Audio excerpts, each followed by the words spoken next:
ആ ബന്ധമുണ്ട്, എല്ലാ നിലയിലുമുള്ള ബന്ധമുണ്ട്. അത് ഇവിടെ ഇപ്പോൾ സമയം കുറവും ഒട്ടേറെ പേർ സംസാരിക്കാനുള്ളത് കൊണ്ട് ഞാൻ വിശദീകരിക്കുന്നില്ല. MT നമ്മെ വിട്ടുപിരിഞ്ഞെങ്കിലും എഴുത്തിലൂടെ MT ഉയർത്തിയ ആശയങ്ങൾക്ക് മരണമില്ല.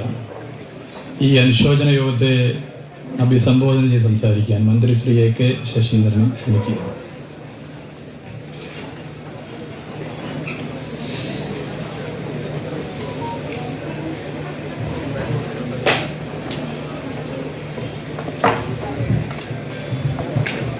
പ്രിയപ്പെട്ടവരെ,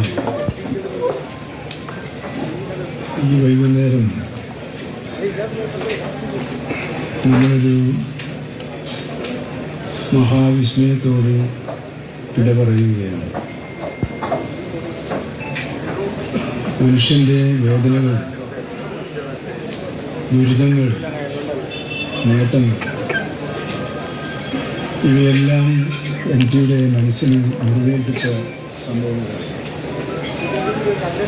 ഓരോ മുറിവിലൂടെയും അദ്ദേഹം എഴുത്തിലൂടെ നമ്മോട് സംസാരിച്ചു. മനുഷ്യൻ്റെ വേദനകളാണ്.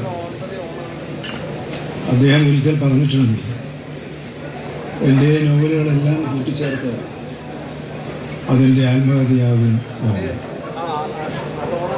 സ്വന്തം ജീവിതത്തിലൂടെ ഒരു വലിയ സന്ദേശം, മാനവികതയുടെ സന്ദേശം പ്രചരിപ്പിച്ച ഒരു വലിയ മനുഷ്യൻ നമ്മുടെ കോഴിക്കോടിൻ്റെ അഭിമാനമായിരുന്നു. മലയാളികളുടെ സാഹിത്യ സാംസ്കാരിക മേഖലയിൽ അന്യുത്യ പീഠങ്ങളിൽ ഇരിക്കുന്ന പലരും MTയുടെ സ്വന്തക്കാരും സുഹൃത്തുക്കളും. വലിയ വിശാലമായിരുന്നു അദ്ദേഹത്തിൻ്റെ ലോകം.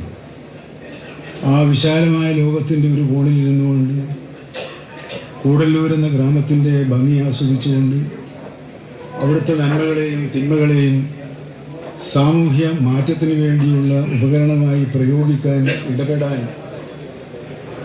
ചെറുപ്പക്കാർക്ക് ഇടം നൽകിയ, മാർഗദർശിത്വം നൽകിയ അസാധാരണ വൈഭവമുള്ള എഴുത്തുകാരനായിരുന്നു അദ്ദേഹം. ആ എഴുത്തിലെ സാന്ദ്രത, എഴുത്തിലെ ആർദ്രത എല്ലാവരെയും സ്വാതന്ത്ര്യത്തിലേക്ക് നയിക്കുന്നൊരു വിചാരമായിരുന്നു.